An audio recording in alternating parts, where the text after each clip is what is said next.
A very warm welcome to everyone who is joining us today.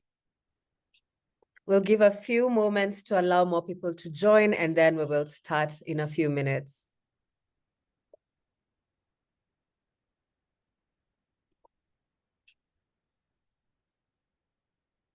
A very warm welcome to everyone who's joining us this morning or afternoon, depending on where you are.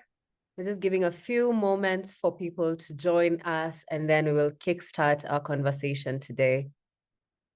Please feel free to introduce yourselves in the chat section. Let us know your name, your organization, and where you're joining us from.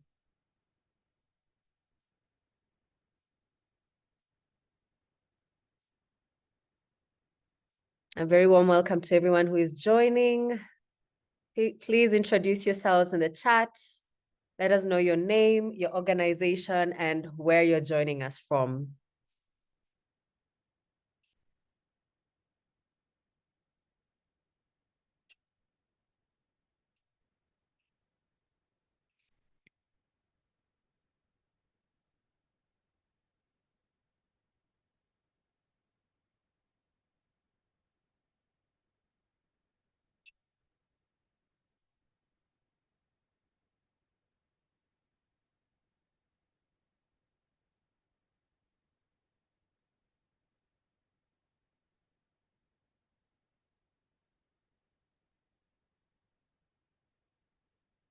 Just going to give just one more minute, and then we kickstart our session this morning. We're just waiting for a few more people to join us, and then we'll kickstart.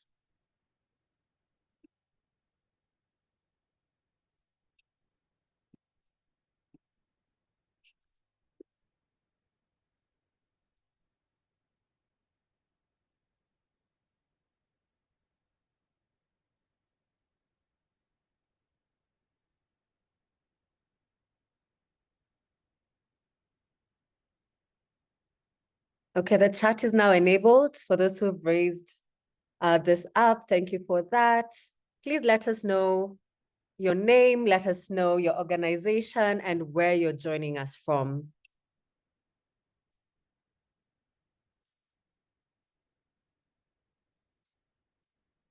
Perfect. I see the chat is now working. Thank you. Thank you to our very able tech team.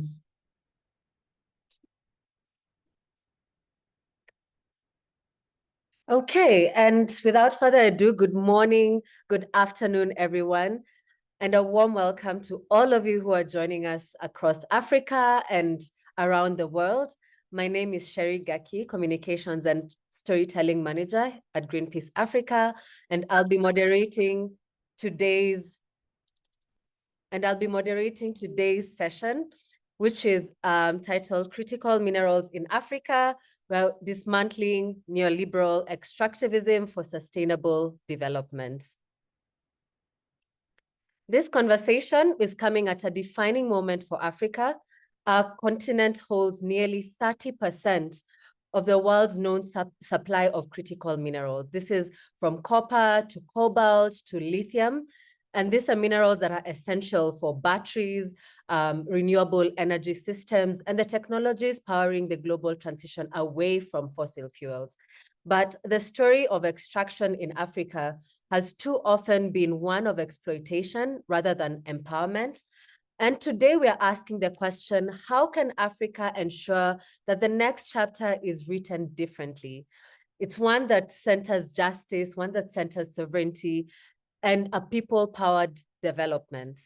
So we'll be launching Greenpeace Africa's new policy brief, Critical Minerals in Sub-Saharan Africa, Policy Insights, which offers practical recommendations on transforming the critical minerals sector for sustainable development and environmental justice. To set the tone for today's discussion, I'm delighted to invite my colleague Koile Monaheng, Pan-African strategist at Greenpeace Africa, to give us the opening remarks and officially introduce the policy brief. Welcome, Koile. Thank you, Sherry.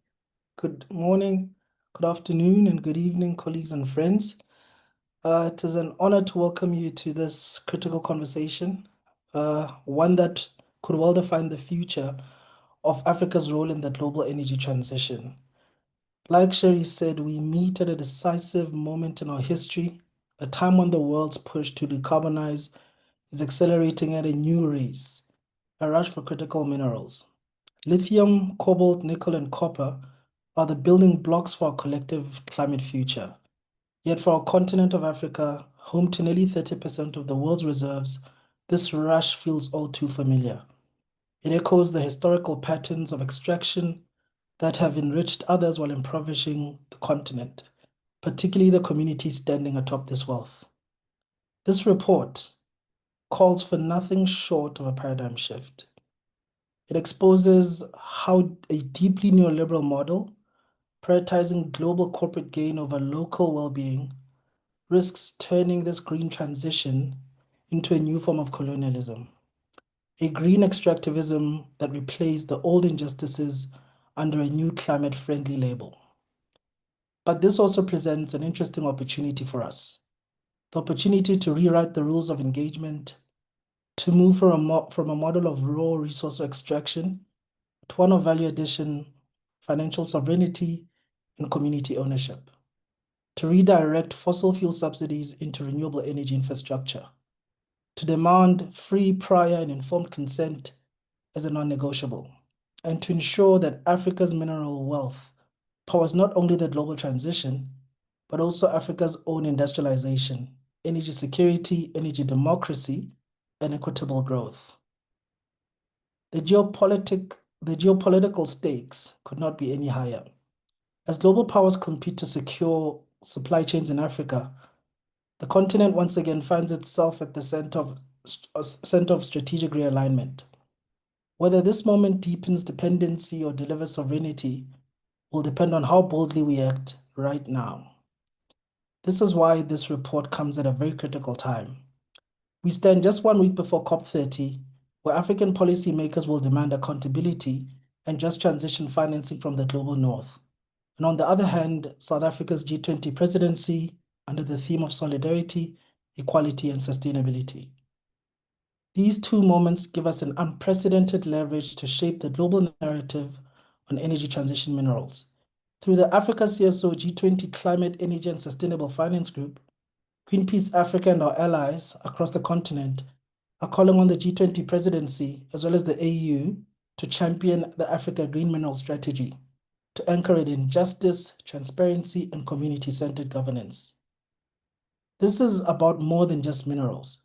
It is about power, who holds it, who benefits from it, and how we redistribute it in the age of a just energy transition. It is about ensuring that Africa's resources fuel not only another century of extraction, but a new era of equitable prosperity, resilience, and climate justice. Today, as we launch this report, let us do so not just as another critique, but as a blueprint for transformation. Because the world cannot claim to be on a just path to net zero, while Africa once again remains trapped in the same old system of unequal exchange. Thank you and welcome to this important dialogue.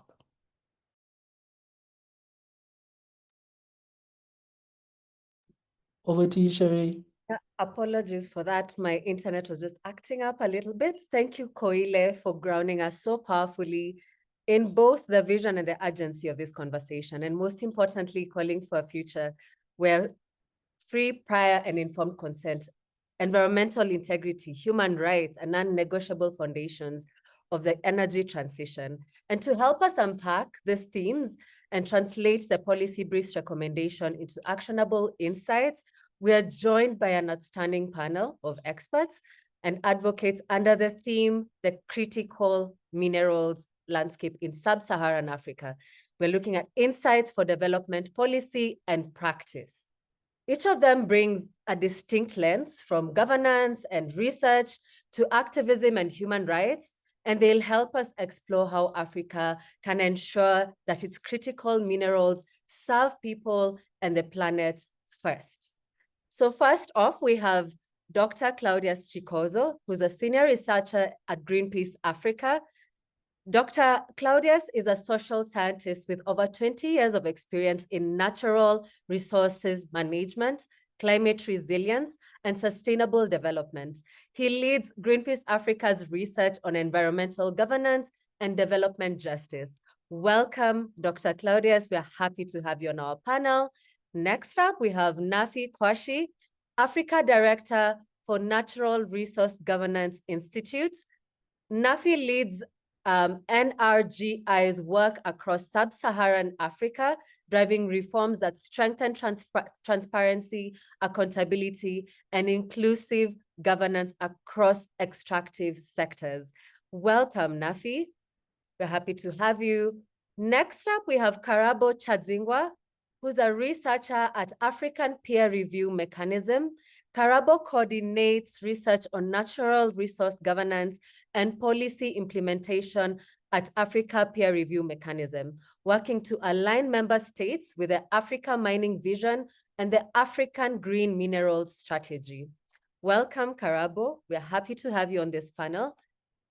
Next, we have Novita Indri, who's an energy campaigner at Trend Asia in Indonesia. Novita is a leading advocate for energy justice in Indonesia, mobilizing communities impacted by fossil fuel extraction and advocating for a people-centered energy transition. We're really excited to have you here with us, Novita. Welcome. We have Kudakwashe Majonjo, who's a just transition advisor at PowerShift Africa. Kuda is a climate and political activist from Zimbabwe, leading PowerShift Africa's work on just transitions, green industrialization, and the political economy of Africa's energy future. Welcome, Kuda. We are happy to have you on our panel today.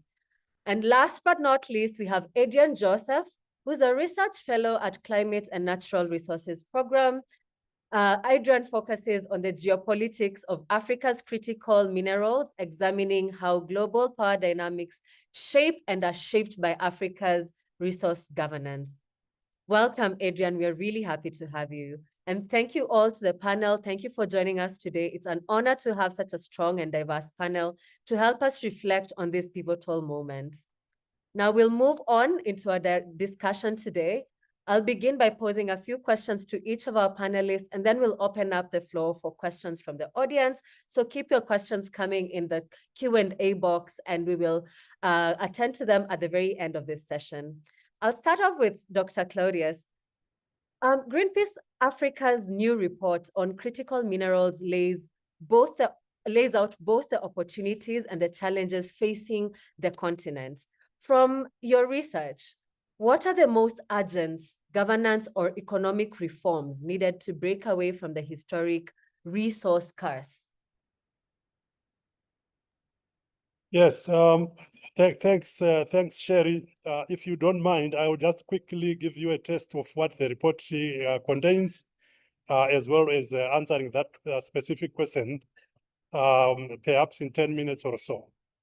I have a brief presentation for that, if you allow me. Sure thing, Claudius.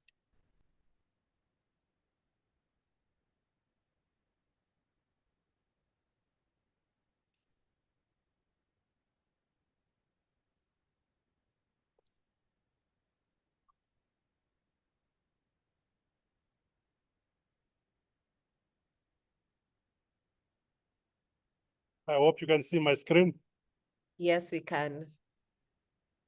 Yes, I will be very quick. I will give you a background to the study itself, some of the key findings, and a conclusion. So I think both you and the other speakers have already mentioned that there's a global surge in critical minerals interest. For Africa, we are calling it a critical minerals rush. Some of the minerals we are talking about include lithium, cobalt, chromium, manganese, graphite, and so on. About 30 to 50 minerals in all that are in this group of imported minerals. But of course, this has significant implications for sub-Saharan Africa, which is home to a substantial amount of the current known reserves for critical minerals.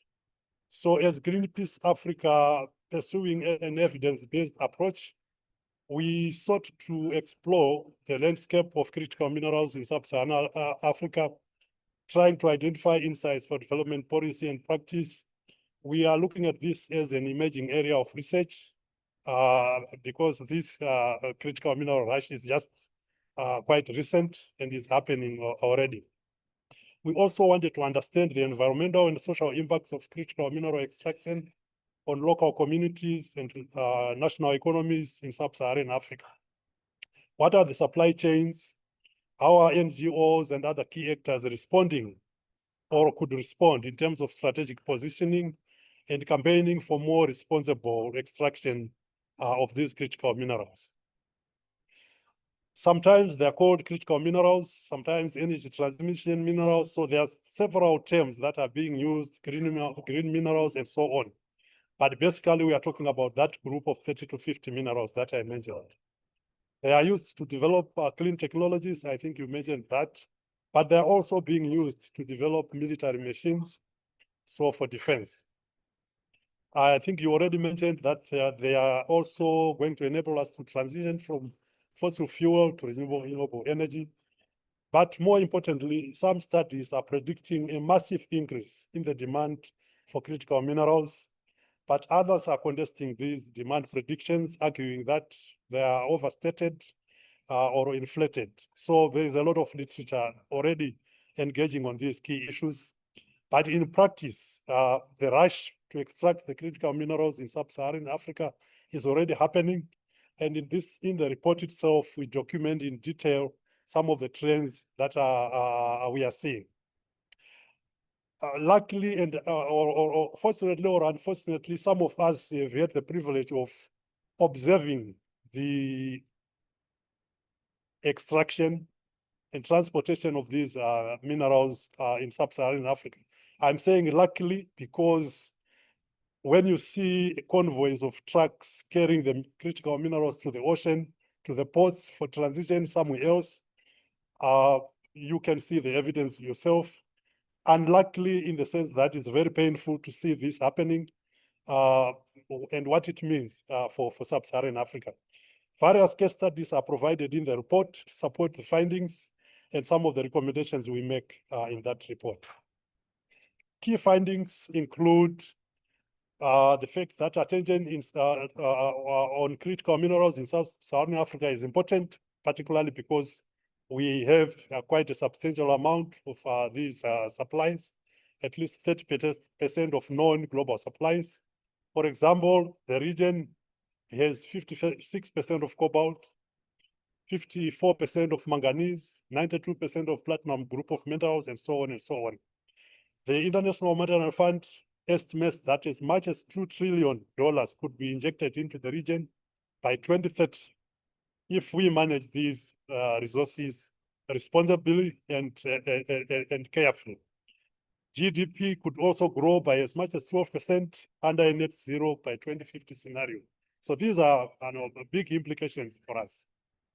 As already mentioned, this could be a very defining moment on the continent's journey to sustainable economic growth and green energy security.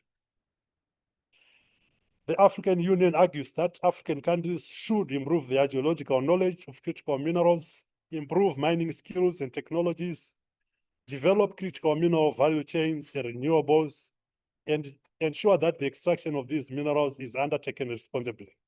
I'm happy that our continental bodies are paying attention to this issue. Of course, this ideal situation is not yet happening. Instead, most of the mining is done by international conglomerates, with the minerals being exported in their raw form.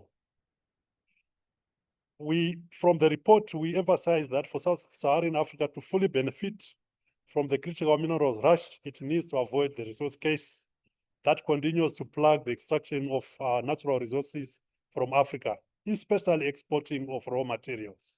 I think there are many scholars and experts who talk about mineral beneficiation, and the report pays attention to this in detail.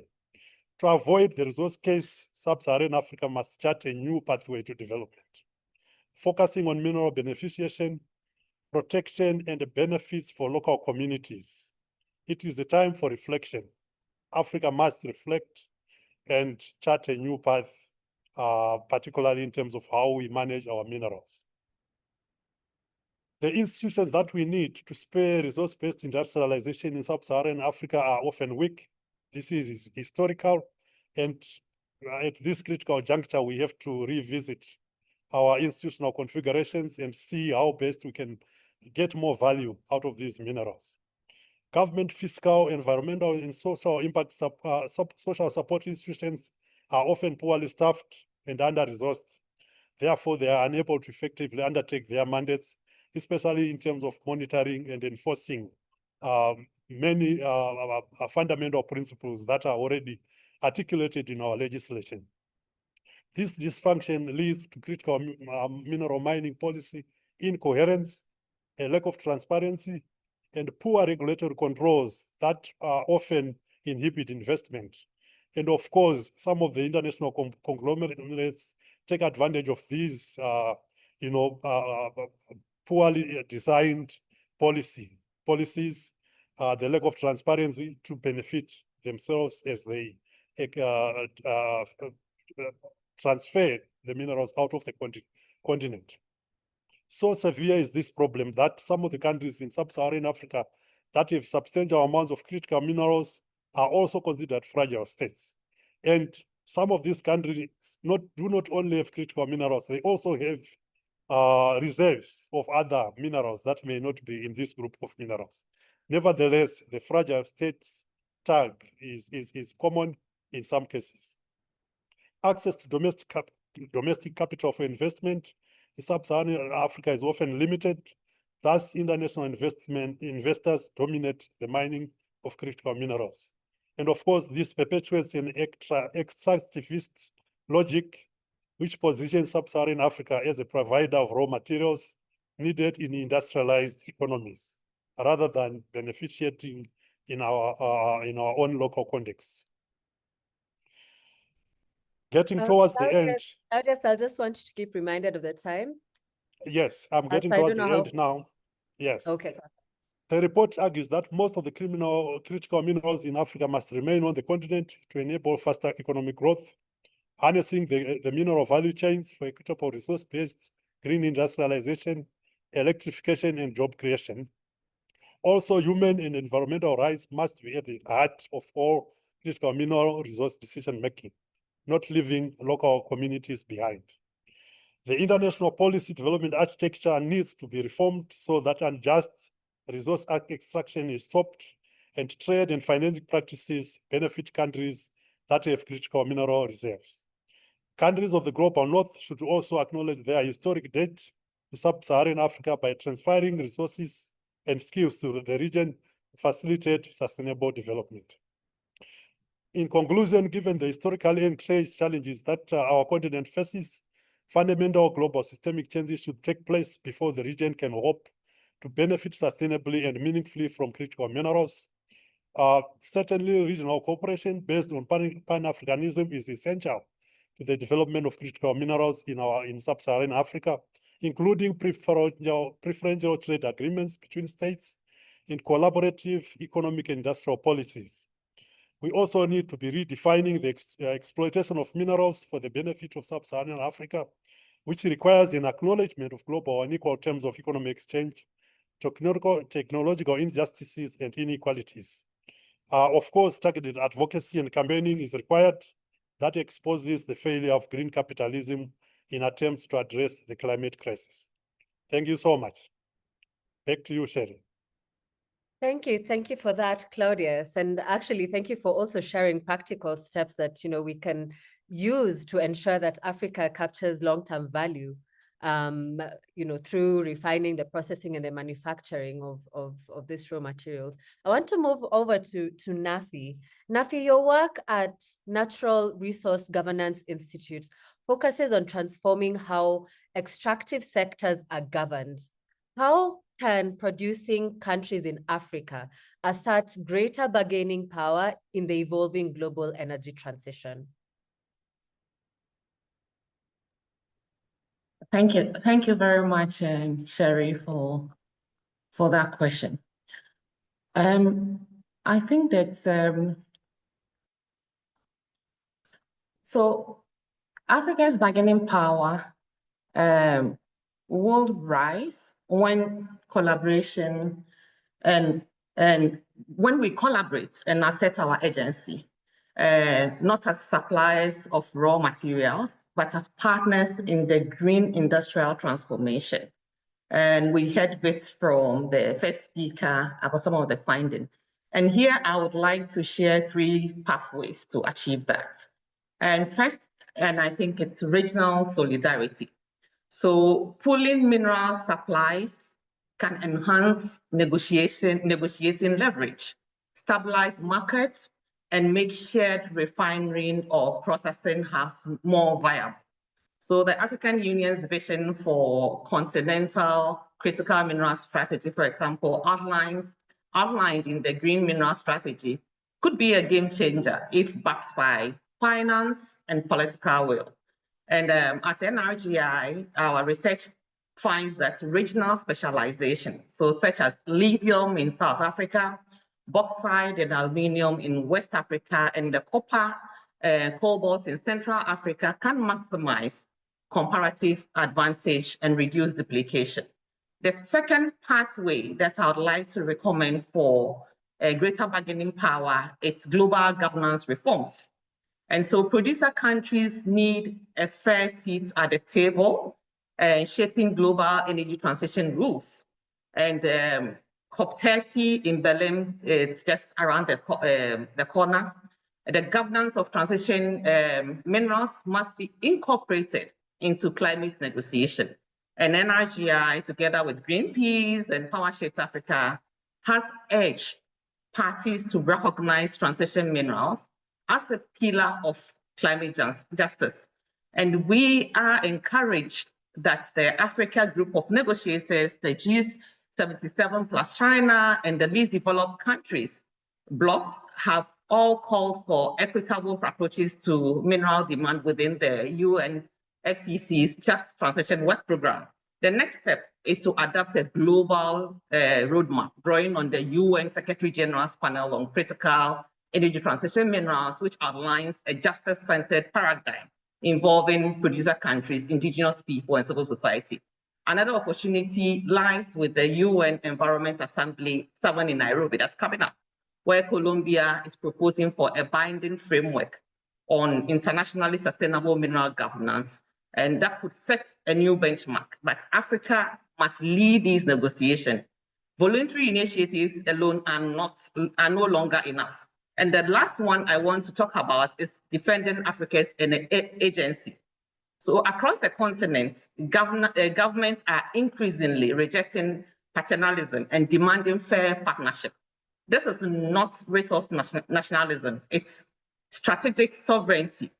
So as the IEA recently noted, low emission steel, iron and ammonia production in Africa could help Europe meet its own decarbonization targets. So treating Africa solely as a raw material supplier is not unjust. It is economically irrational. And finally, equity must be embedded in partnership frameworks. The EU recent backtracking on the corporate sustainability due diligence directive is a worrying signal. Weakening accountability in the North undermines trust and progress in the South. So true partnership must be co-created and not imposed. So those 3 are what I would share around, how we can really assert our greater bargaining power in the evolving energy transition. Thank you. Thank you, Nafi. And I just want us to just go in a little bit deeper on how civil societies who are working alongside governments can ensure that the governance of critical minerals advances transparency, it advances rights and equitable benefit sharing. How can we do this as civil societies?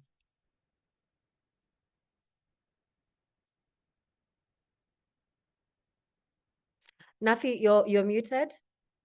Sorry. Sorry about that. So I'm going to look at practical steps that government and civil society can take to advance, refinery, processing, and manufacturing capacity within Africa. So the most promising pathway is regional integration and building across border value chains rather than isolated national projects. And here I'm looking at governments because it's a decision for governments to make. So NRGI, we have just published a report on regionalizing Africa's mineral value chains, which underscores 3 practical lessons, and I'll share here. One is talking about start small and targeted. So the regional progress is more likely through bottom-up coalition of willing governments around specific opportunities. So for example, Zambia DRC cooperation on the battery precursors is a promising pilot of shared processing, anchored in their complementary strengths in copper and cobalt. The second is around to empower regional institutions. So bodies such as the African Minerals Development Center and the AFTA Secretariat need stronger mandates, greater technical capacity, and additional resources to harmonize standards and facilitate cross-border infrastructure for energy and transport. The third is to ensure external partners enable and not dictate. And then after that, I'll talk about civil society. So you have the success of regional initiative depend on Africa's leadership, and with partners providing concessional finance, risk guarantees, and technology, not prescriptive models. And our analysis again at NRGI finds that countries with coordinated infrastructure, clear investment criteria, and predictable regulation attract more downstream investments.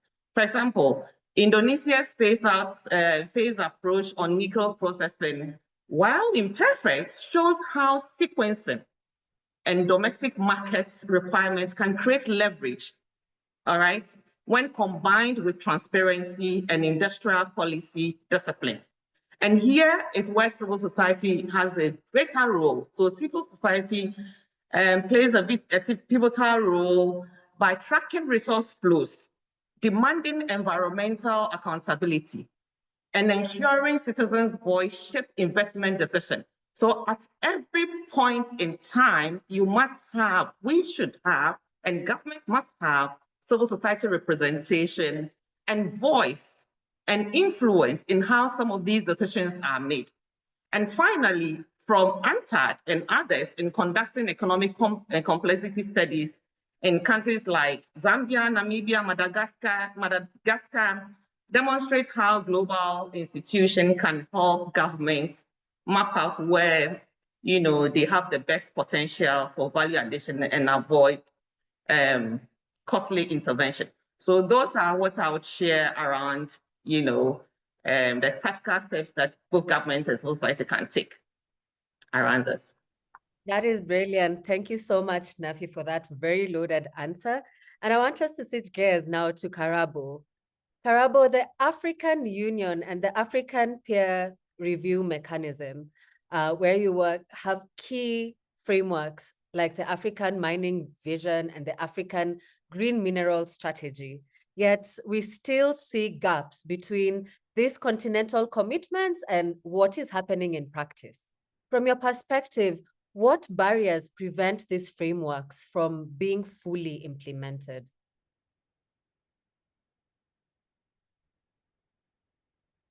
Karabo?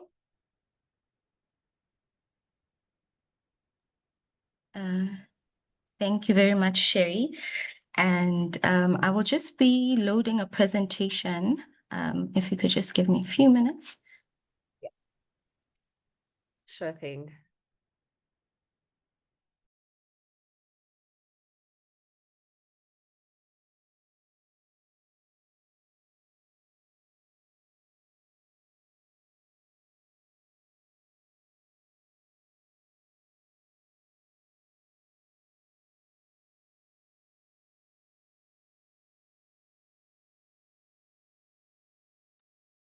In the meantime, we'd like to see your questions in the chat box. Please make use of the Q&A segment as we wait give a few minutes to Karabo to share her presentation.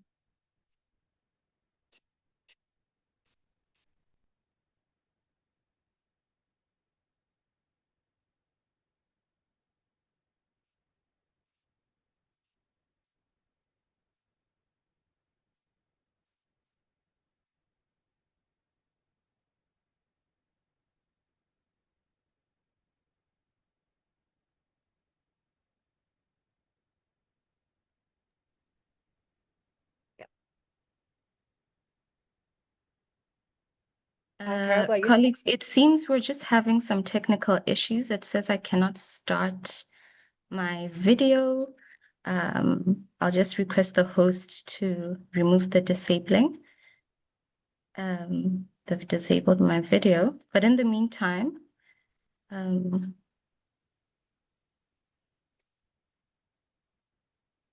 Karabo, maybe we can go to the next panelist as we sort out the technical challenges, if you don't okay, mind. Sherry. All right, thank you. As we work on that, I will move on to Novita. Novita, Indonesia has gone through its own journey of managing extractive industries while transitioning towards renewable energy. What lessons from Indonesia's experience can Africa draw, especially when it comes to centering human rights and community voices in mining governance? Novita? Okay. Yeah, thank you so much, Sherry, for your question. I think a lesson learned from Indonesia, we have a couple points. So please give me a second. So I have very short presentation that I want to share to all of you.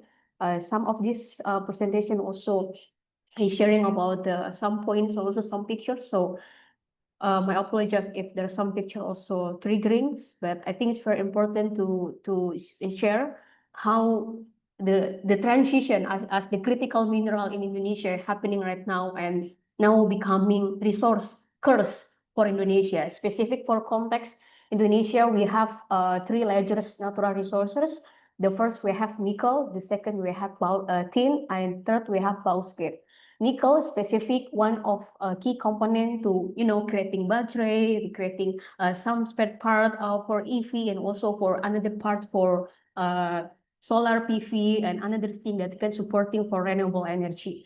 And in our production for each year in Indonesia, specifically for nickel, is increasing, and also at the same time also increasing the number of the production, at the same time also increasing the impacted in community. I will more elaborating in next slide.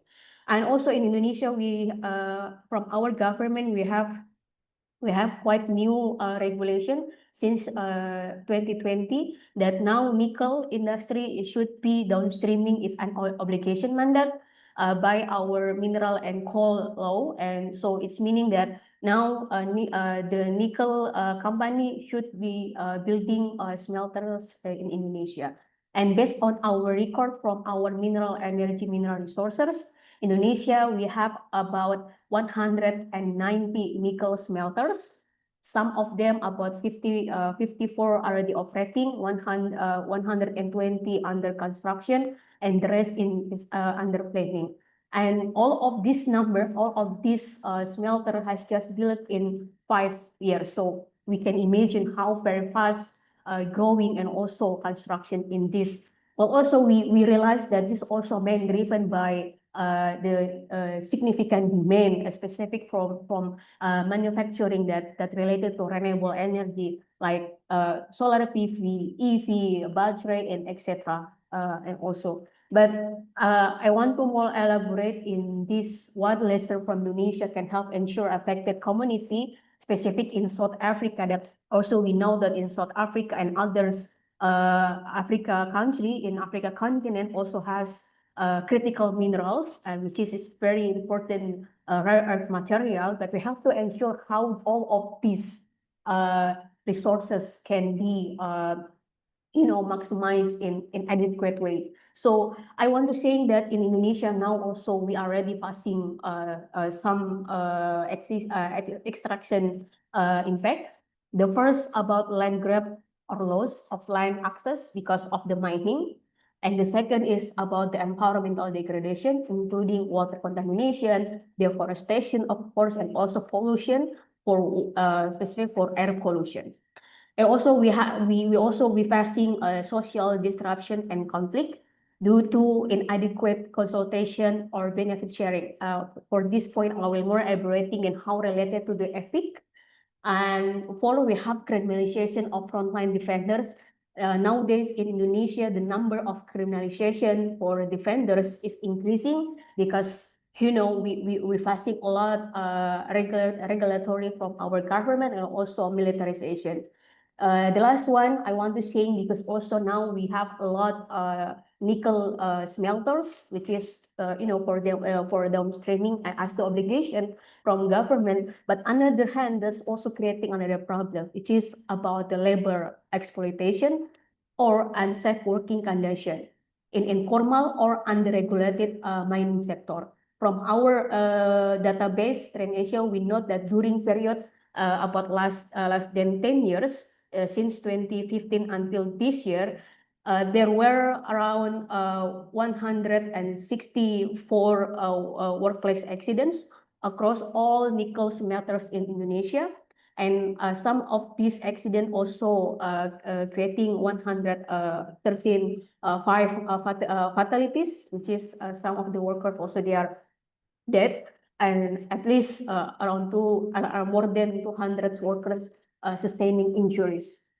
I want to say that from all of this, what we feel right now I think like almost in nickels industry in Indonesia is about we need to system improvements to ensure that the use of critical mineral can bring benefit and also prosperity to all peoples. So it's mean not only for some oligarch or some people that can and also does not exacerbate the current of the climate crisis, because also when there's some very critical point that when we're talking about the critical mineral, yes, we extract the critical mineral to creating such as renewable energy technology to prevent the climate crisis, but the process of the extraction also can leading to climate crisis. So that's also quite a critical point in here. And also this is, I know for Indonesia context, and I think for Global South, this is not easy to doing it to system improvement, because I think like most of our Global South country that we have a highly corrupt governments and not transparent and regulars, and also no ring fence available for the community, which is also very crucial point that we have to plug into our governments.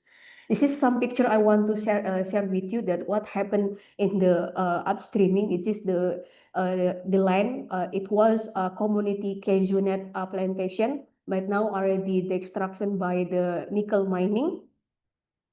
And this is the water spring now is contaminated because they are land clearing, and also they are the extraction the forest and some plantation. This is taking place in Wawoni Island, which is Wawoni Island is one of the small island in Indonesia, and under our regulation is prohibited to do not mining in small island. But in the ground, there is a mining in there.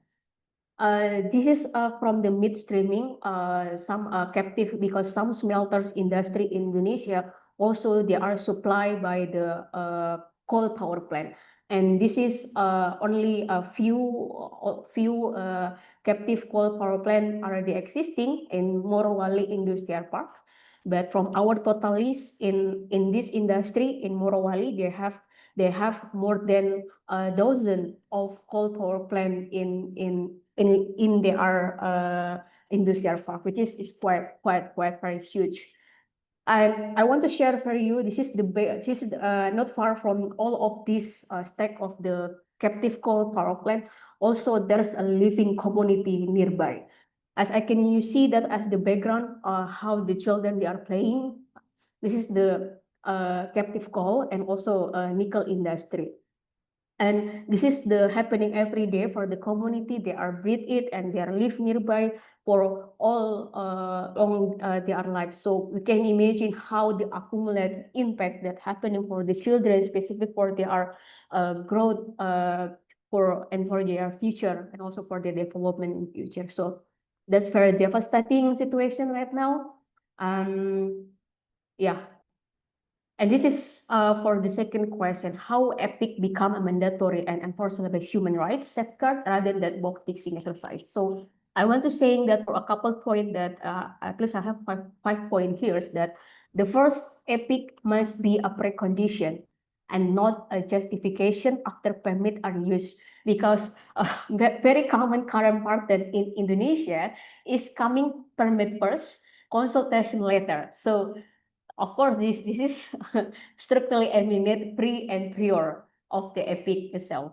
And the second is, the point is, the process cannot be controlled by company or state authority, because most in consultation in Indonesia frequently are manufactured by company. So the company, they are coming to one of the several community, and then they are, try to fabricate or gimmick as the consultation.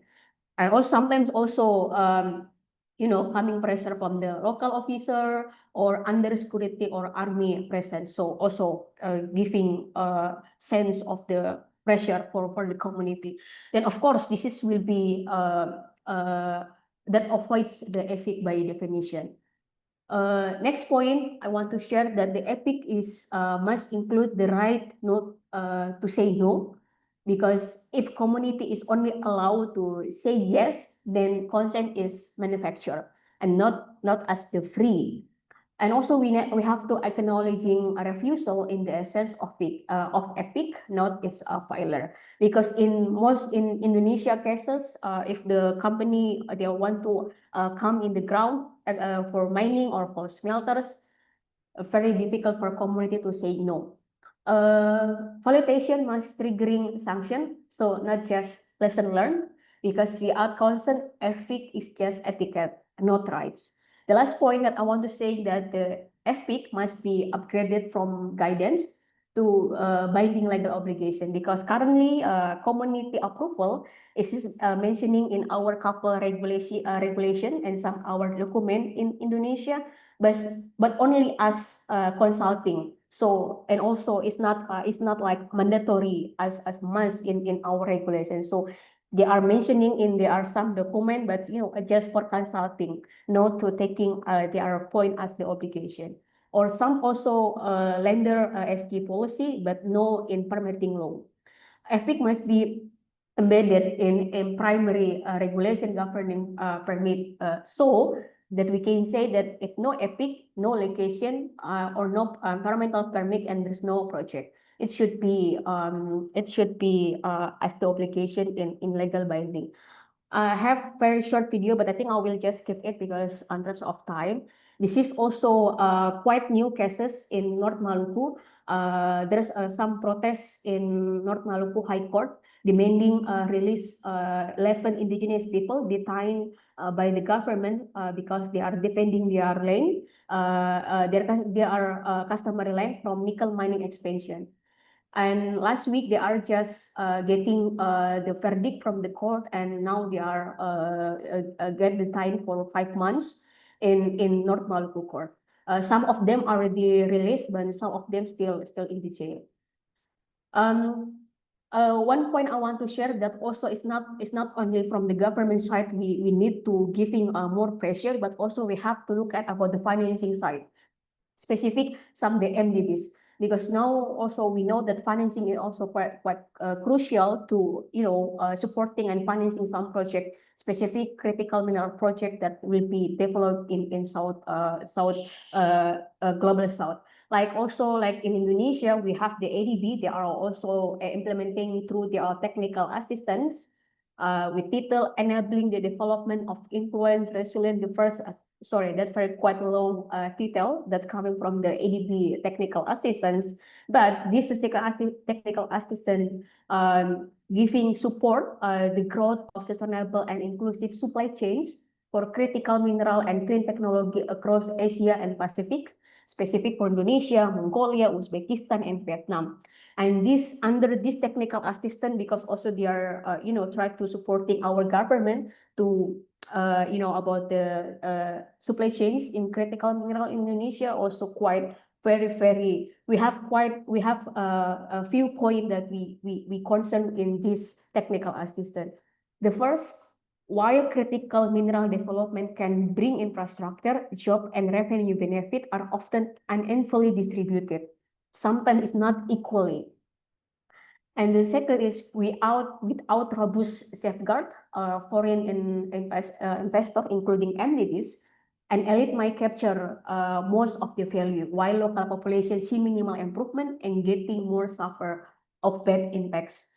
And the last one from this concern in terms of the technical assistance from the ADB and similar institutions emphasize responsible supply chains, but implementation depend heavily on local governments, which many of global south, like I said earlier, country very lack of regulation or capacity to enforce environmental and social protection in the mining sector. And also already our colleague from Greenpeace mentioned earlier in key finding, because also the policy policy incoherence, lack of transparency, and poor regulatory controls. Though, so yeah, we also have to look at about the financing side.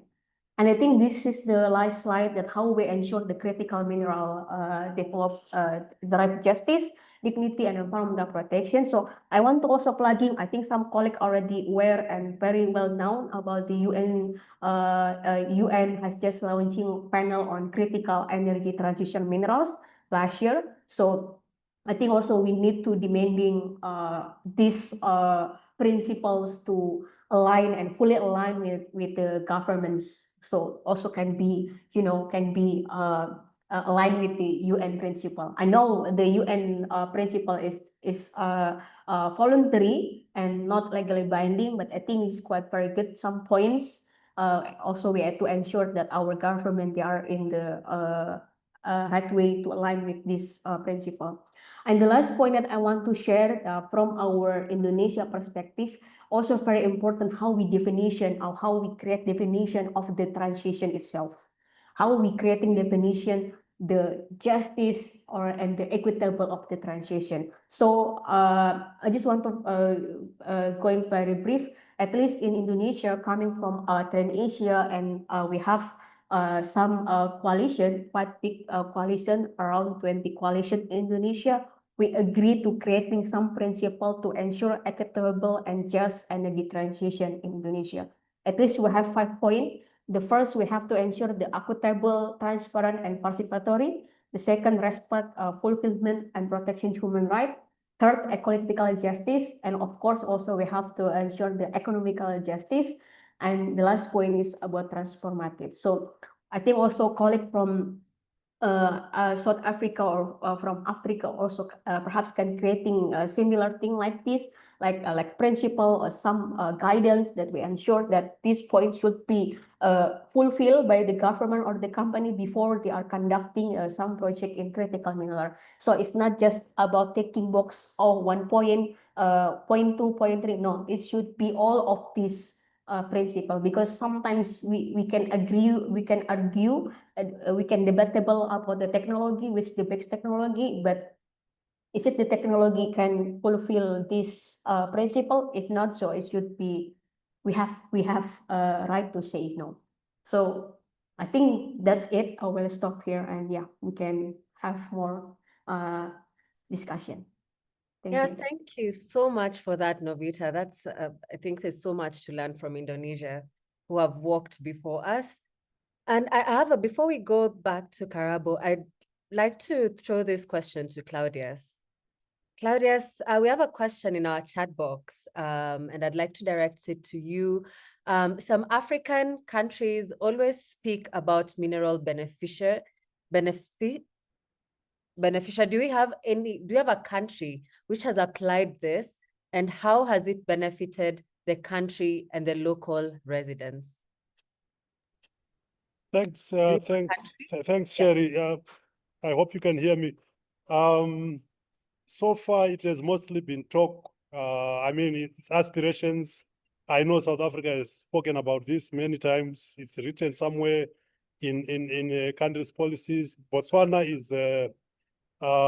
has been making declarations of late, I think quite recently, about how the diamonds there have to be processed first before they can be transported outside for sale.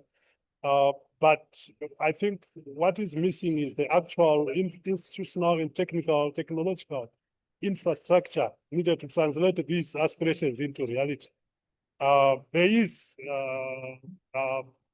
intention and aspiration, but it has not really happened in any big way, unfortunately, so far. Thank you. Okay. Thank you for that response, Claudius. I'll move over to Karabo. Are you ready to share your presentation now? Yes, I am. Kindly know when you can see it. Okay. Yeah, we think it's coming up. Yes, we can see it. Okay, fantastic. So just to say apologies again for technology sometimes fails us, but my name is Karabo Chadzengwa Mochibelele, and I will be presenting on behalf of the African Peer Review Mechanism. We are an entity of the African Union, and I just wanted to look at how we can leverage instruments or tools such as the APRM and other AU instruments in order to strengthen the governance of what the African Green Mineral Strategy calls strategic green minerals, not necessarily critical green minerals. And of course, I'll go into why we should define our own terms later on in the presentation. And so first of all, just as an information note, the APRM, as I've said, is an autonomous entity of the African Union, and it is the African Union's premier institution on governance. And so the APRM has the mandate to ensure that it is assessing African countries on a voluntary basis on how they're doing on their own national development plans and governance visions. It is not an implementing instrument, but it is a self-diagnosis. So governments voluntarily sign up to the APRM and they assess their governance, if I could say, goals and visions, as I've just said, in the areas of political and economic development, democracy, socioeconomic development, as well as state resilience. And so of the 55 African Union member states, 44 member states have voluntarily acceded to this mechanism. And amongst the functions of the APRM is the preparation of the Africa Governance Report, which will be the focus of this presentation. And this, of course, is just to give you a map of the APRM's reach, just to show you that if we do use continental instruments, it is more of a sorry, yes. So if we use continental instruments, it's more of a proper as well as what can I say? Excuse me, colleagues, I'm just experiencing some difficulties. Can you hear me? Yes, we can hear you, Karabo. Okay. My Wi-Fi is just glitching, so I apologize about that. Yes, so it's a more comprehensive way of ensuring that we include all African nations. So as I've just said, the mandate and the background of the Africa Governance Report, which is developed every 2 years by the APRM, is to look at a theme of critical importance in the area of governance. We have just published the 4th Africa Governance Report, which was focusing on natural resource governance. And before that, we had published one that focused on unconstitutional changes of government. And as a recommendation in the previous AGR, we noted that the governance of natural resources are critical to ensure peace and dissatisfaction in the governance of natural resources, specifically mineral resources, and a lack of beneficiation that most communities feel that they do not gain from the governance and the use and development of their resources is often what leads to popular uprisings, which we have seen a lot of in West African countries in the past 10 years. And so the strategic, as I've said, significance of these reports is that they critically consider the nexus between governance, development, peace, and security. And they ensure that the findings of these reports are then implemented by member states. So the focus of the Africa Governance Report 2025 was on 3 areas: land resource governance, marine resource governance and mineral resource governance, but I'll focus on mineral resource governance for this presentation. I'll just skip through the slides as we don't have much time, but what we used was an analytical framework that was adapted from the Natural Resource Governance Institute, which I'm glad Nafi's here, because in this way, it means that we adapted this lens for a more Pan-African definition of what natural resource governance assessment should be. And so we looked at the sectoral lens, which looked at the enabling environment. It looked at how we can optimize value realization from our mineral resources, as well as how we can improve revenue management. And then the aspects that are usually not focused on are the political aspects. So as part of the political economy lens, we looked at political will. We looked at including global governance paradigms into our own, as I've said, African definitions of what critical minerals are and what proper management of these minerals are, as well as looking at how we can shift perceptions of the Africa's potential in the global economy. And so just to give you the key highlights of the Africa Governance Report on Mineral Resources, the case study was looking at Zambia, and we looked at an assessment of the 44 member states of the APRM as a whole. And of course, the report notes that only 10 to 15% of the value that can be derived or has the potential to be derived from mineral resources is actually being utilized by African governments for development. In terms of improving and enabling environment for governments, the key recommendation was that there is need to improve the power of negotiations, as well as improve the skills that are required for negotiation teams. And so the report highlights a very critical phenomenon that we've noted called the neighborhood effect, which means that because there is lack of harmonization in our regional legislative and mining regimes, it means that when investors and foreign companies do come to propose either extraction or mining, that the teams or the countries, because they're not in agreement, it means that there is no standardization of prices or even pricing. Again, this means that our tax regimes are then vulnerable because they are not the same. And it means that countries begin to compete with each other for foreign investment.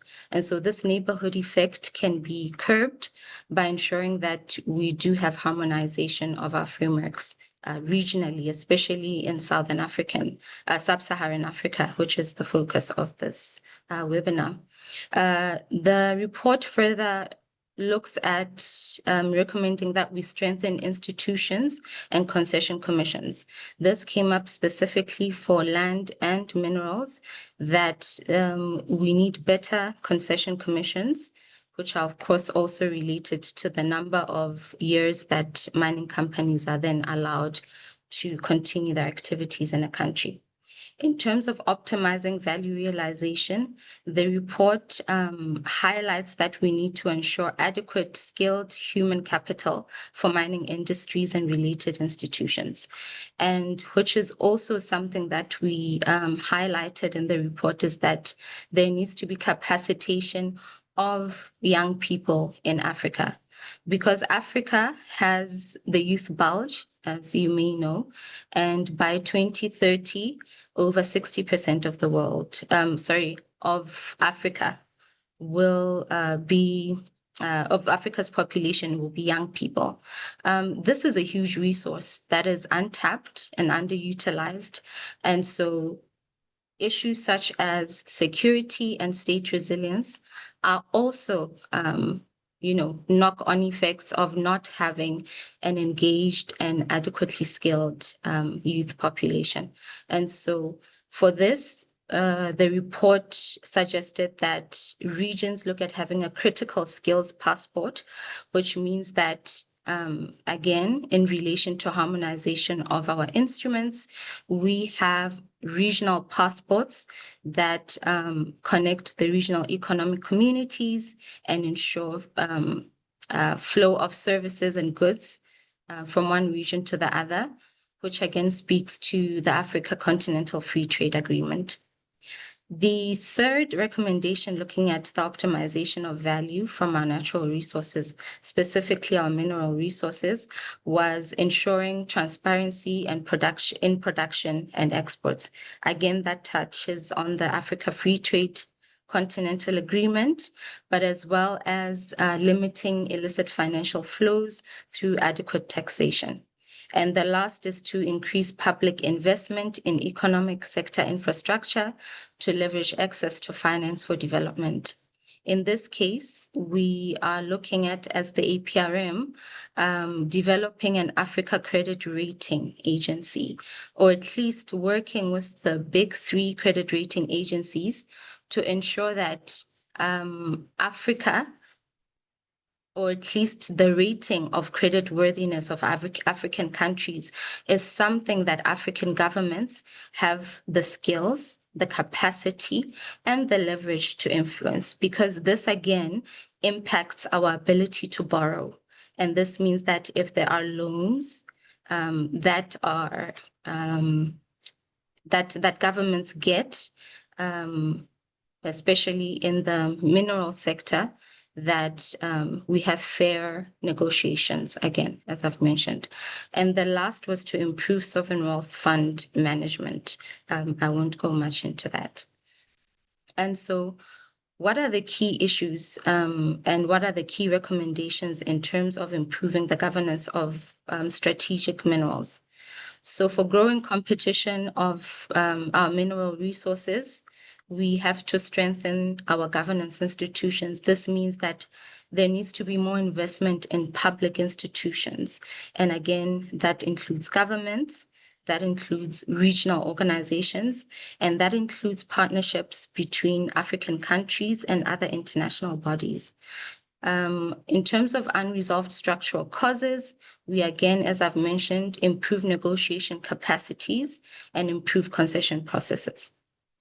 Regarding to the pressures for demands for development, we've spoken about the critical skilled human capital and a critical skills passport. And in terms of the deficiency in natural resource management and programs, we again spoke of standardizing our own legal regimes and harmonizing our instruments. And so how can African countries leverage African Union, specifically the APRM processes, as tools to strengthen the governance of strategic green minerals? Firstly is the accession to the APRM. If a government or your country has not yet acceded to the APRM, we suggest that it does so, because the APRM, as we've said, is not a, it's a self-assessment tool. And so the aim of the APRM is not to name and shame governments, but to be a peer learning instrument between governments, so that there's sharing of what we call best practices in industry. This again speaks to harmonization. The importance of the APRM is again in its uniqueness as having the ability to speak directly to heads of states, which are the decision-making, the decision makers, but also engaging again at all levels, from the heads of state level to the grassroots level, so that that flow of power means that the instrument of the APRM is ideal for improving governance structures. Again, ratification of the Africa Mining Vision. The Africa Mining Vision has just entered into its second 10-year implementation plan. And in this implementation plan, we recommend that, again, funding be given to improving human capacitation and skills development. And again, that countries harmonize their national development plans, their national legislation, as well as the AMV to ensure that there isn't contradictions in their legal systems. Thirdly, the development of multi-stakeholder platforms. And in this case, instruments such as the African Peer Review Mechanism and the African Minerals Development Center will be collaborating to develop and organize more multi-stakeholder platforms, but as well as other multilateral organizations, not only those of the African Union, but those working in the continent and on the continent to ensure that there is proper governance of our resources. Fourthly, we recommend that African nations subscribe to development initiatives such as the Pan-African Minerals Innovation and Skills Accelerator. And through this, again, we're looking at the promotion of e-governance and youth capacitation. Fifth, we are looking at harmonization of regional frameworks, as I mentioned before. And again, we are kindly, but also very strongly encouraging that governments look into strategic partnerships with the EU, with other regional bodies, as well as, most importantly, among regional economic communities. Once there's harmonization and having key investment and strategic partners in this case, it would mean that it is not only a talk shop, but that we begin to implement strategies as well as legal instruments that governments can take up and act on. And then again, the last thing is to redefine energy transitions, especially in the sense of critical minerals. And so the report looks at our strategic green minerals are critical for energy transitions, but how do we ensure that we contextualize this, taking into consideration Africa's developments and the need to also improve livelihoods? And so it's a clarion call really for us to define what critical minerals are to us as Africans and how we would like to use them, especially now that there is a rush and there is a greater demand for these minerals.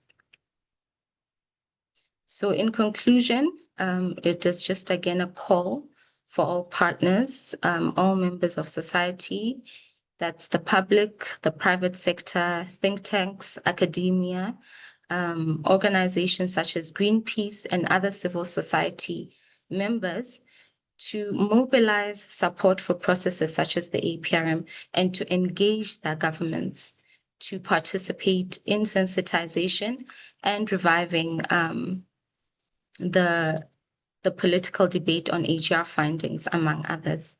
Again, the APRM believes that all stakeholder voices can strengthen the mechanism's impact by ensuring that the outcomes and recommendations of our reports are shared widely in your countries so that they translate towards concrete national actions and improvements in mineral resource governance.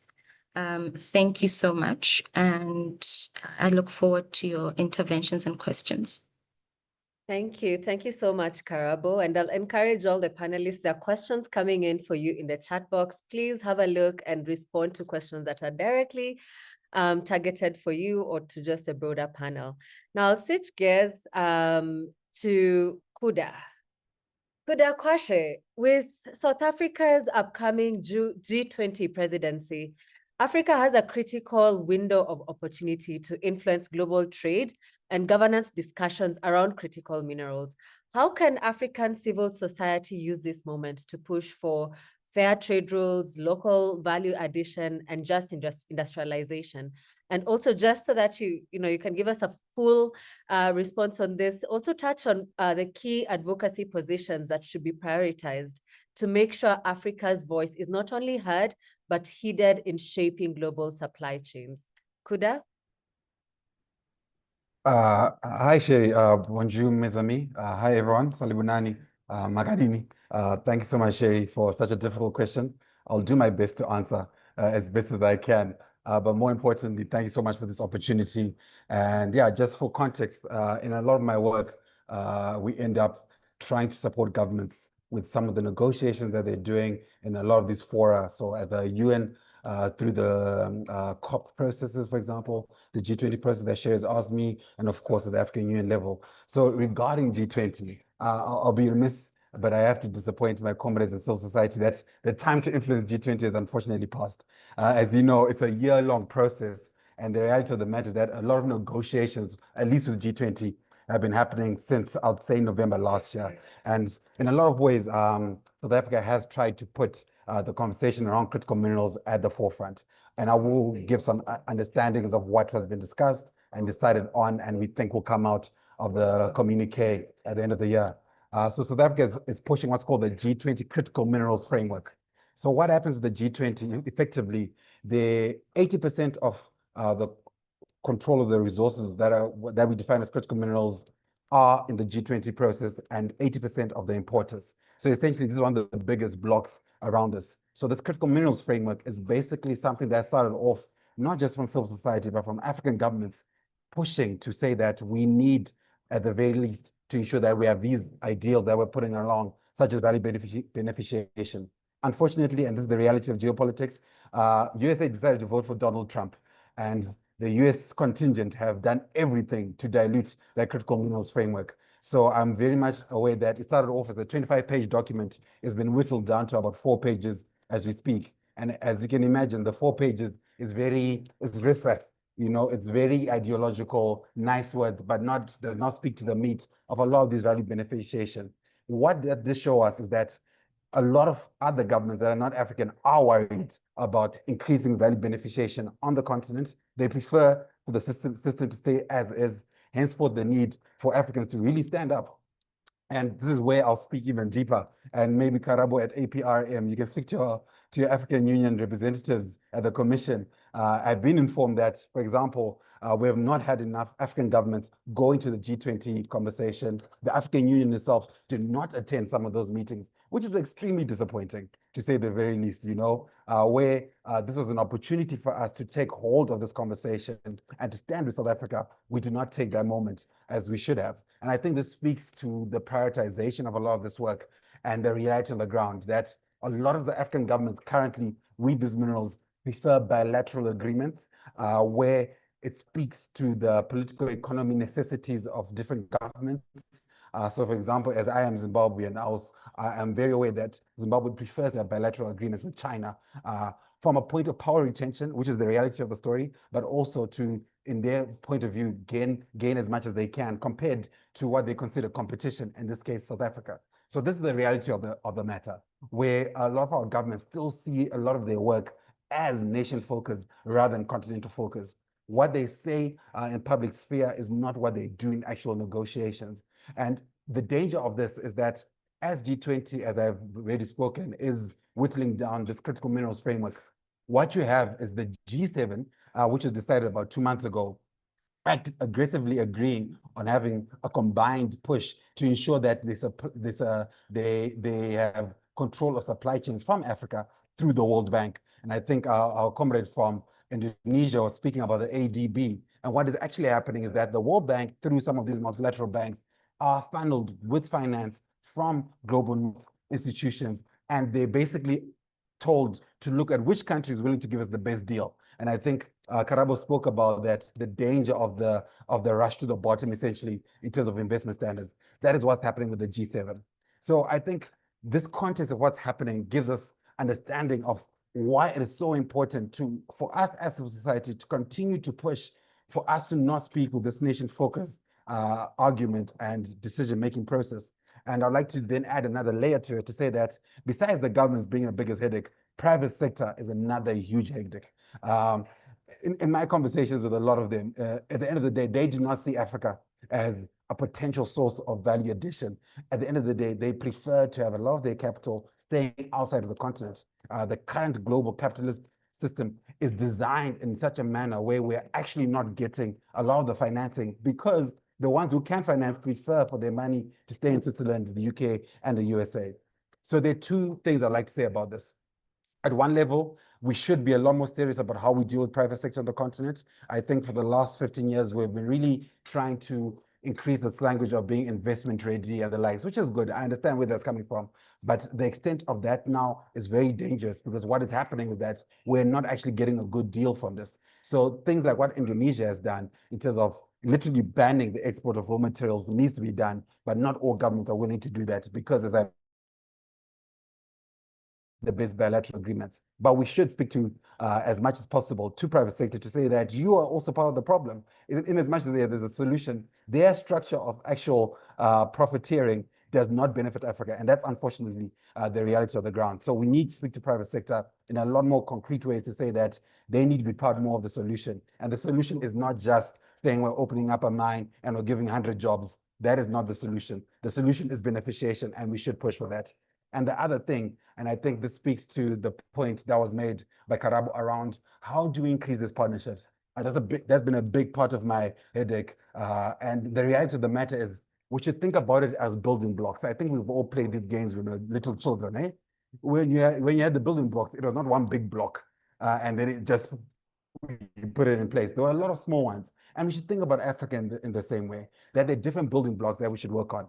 And it's currently something that we are working on at Power South Africa with some comrades from civil society in Zimbabwe and South Africa around what was recently initiated by South Africa. So one of the critical minerals, and I think I'll conclude on this in case there's another question. One of the critical minerals, or green minerals as I prefer, and I agree with Karabo on language being very important, one of the transition minerals is chrome. South Africa and Zimbabwe control about 80% of chrome reserves globally, right? So for those who do not know what you do with chrome, for those who have ever used a stainless steel spoon, you'll probably use chrome from Zimbabwe or South Africa to basically use that because you need chrome to basically produce stainless steel. A month ago now, South African government proposed what they're calling an export regulation control over chrome to basically try and show that they're not exporting raw chrome. And that's great. I'm totally in agreement with that. This is what we need, as shown by Indonesia. But the problem is they're doing this by themselves, rather than trying to work with Zimbabwe, where they have 80% control of this resource. And the danger now becomes that where the policy in South Africa might make sense, you'll see illicit financial flows going to Zimbabwe through Mozambique, ending up in China, because essentially South Africa is trying to do it by themselves. And you have that basic lack of management of the actual laws and policies to ensure that there are no loopholes, or leakages. And that happens because essentially, as I have just mentioned, private sector would prefer to funnel out resources as much as possible as raw material. And what ends up happening is communities such as informal communities that actually rely on just being able to sell their chrome, we end up preferring to sell it in Zimbabwe, effectively limiting the power and influence of this very great idea that South Africa is happening. So in terms of the building block, what could that look like? We are trying to push the Zimbabwe government, the South Africa government, to say, listen, guys, let's stop being crazy, you know? Let's stop being silly, for lack of a better English. And as you can see, Karabo is a lot more diplomatic than I am. But I think as my role in civil society, that's my job. To basically say, you are literally some of the best friends. You helped each other get independence and apartheid. We have companies that work in both countries in the chrome value chain. We need a policy framework that speaks to each other. And that's the building block. Rather than trying to focus on a big African narrative, focus on one or two countries that have shared interests, shared histories, and shared resources. The same goes for bauxite in West Africa, and I think Nafi spoke about that. That's the idea that we need to start pushing and really start looking as civil society into regulations. I think we've gone past the policy stage, and I think Chikojo's space around a lot of these spaces. So I'm hoping that's what we start doing as much as possible to get to that stage where we're actually influencing at a regulatory point and a legal point to ensure that some of these ideas that we're speaking for actually come to reality. Thank you, Kuda. Wow. I think, yeah, your passion is just reverberating across this call. And you said something very crucial on thinking of ourselves as building blocks. I think that's a great analogy. just to bring this into perspective. I know we are almost running out of time, and I'd really want us to give some time to Adrian, so we might try and slightly over, but I'm really loving the conversation so far, and I hope you are as well. So I'll switch to Adrian. Adrian, we are seeing what some call a new scramble of Africa's minerals, with multiple global powers competing for access to this. How can sub-Saharan Africa manage this growing demand without repeating the injustices of past extractive booms? And also, from a geopolitical lens, what strategies can African governments adopt collectively to safeguard both community rights and environmental integrity? Adrian? Thank you, Sherry. I mean, in the interest of time, am I allowed to just say I concur with whatever?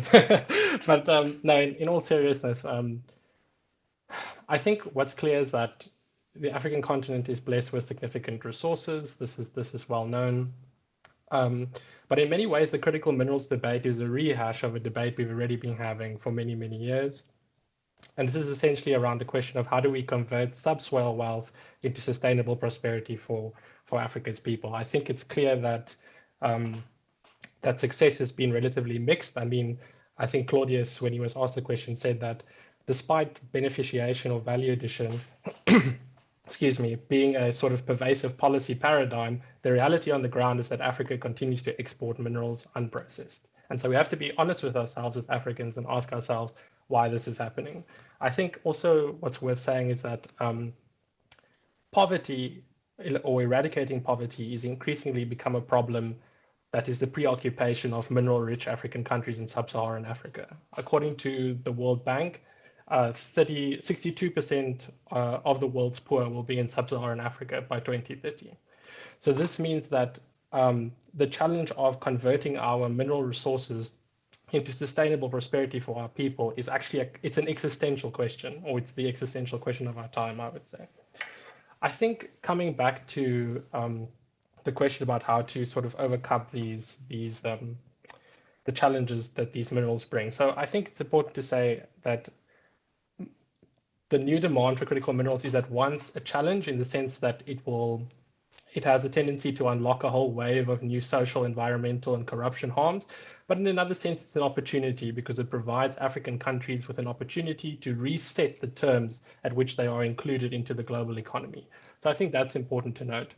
But whether or not it ends up fundamentally being a challenge or an opportunity comes down to governance. And I want to echo what Navita said, that look, there are lots of supply chain initiatives along a long spectrum that apply to mining governance, but at the end of the day, it depends on local governance. And this is part of the challenge of critical minerals, is that many of the reserves that we need for the energy transition are located in countries that have, unfortunately, poor track records in terms of governance and so on.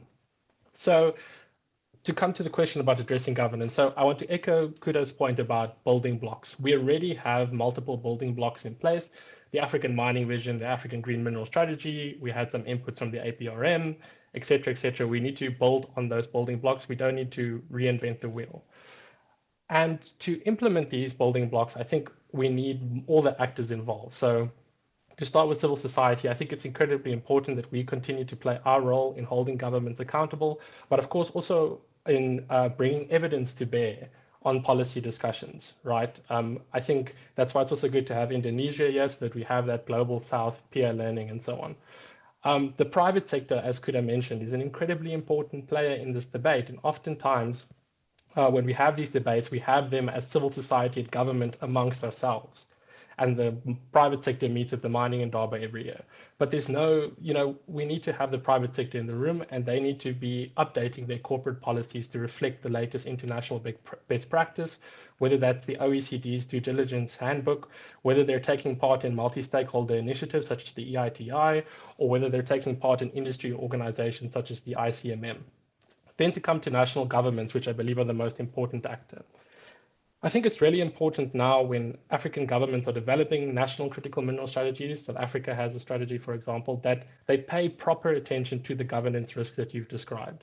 But while this, for example, while the South African critical mineral strategy is good in parts, in many ways it represents a kind of starting point or a wish list in a way, in the sense that it's a plan, but it's a plan without an implementation framework attached to it and without any sense of who's going to be capacitated and who's going to be responsible for ensuring that the things mentioned in these strategies actually come to fruition. We have to be honest and say that there's a massive implementation gap.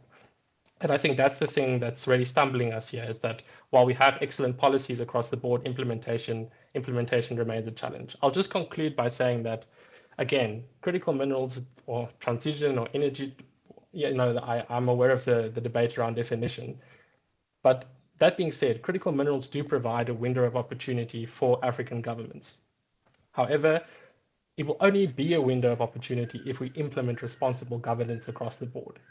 In the absence of any serious reform, I'm afraid that the energy transition will take place at the expense of citizens and the environment in mineral-rich African countries. Thank you. Thank you so much, Adrian. I think what's clear is that the future of Africa's critical minerals must be grounded in justice, in transparency, and also in self-determination. So I'm aware that we've run out of time, and I know that we have quite a lot of questions and comments coming in that we may not have enough time, unfortunately, to get into. But I want to say a big thank you to our panelists for the rich, nuanced insights that you've shared during this webinar. A big thank you to our audience as well, and the entire Greenpeace Africa team for driving this vital conversation forward. The critical minerals policy brief reminds us that Africa's mineral wealth should power both the world's clean energy's future and Africa's sustainable development. And I'm sure for those who've had a chance to have a look at it, you can corroborate this as well. And the task ahead is clear. We must move from extraction to transformation, from just dependency to sovereignty, and from promises to accountability. And I'd like to close this conversation here and just thank you once again for taking your time to join us this morning or afternoon, depending on where you are. I've been your moderator, Sherry Gaki. Thank you for being a part of this important conversation, and let's keep shaping this agenda together. Thank you. Thanks, everyone. Bye. Bye.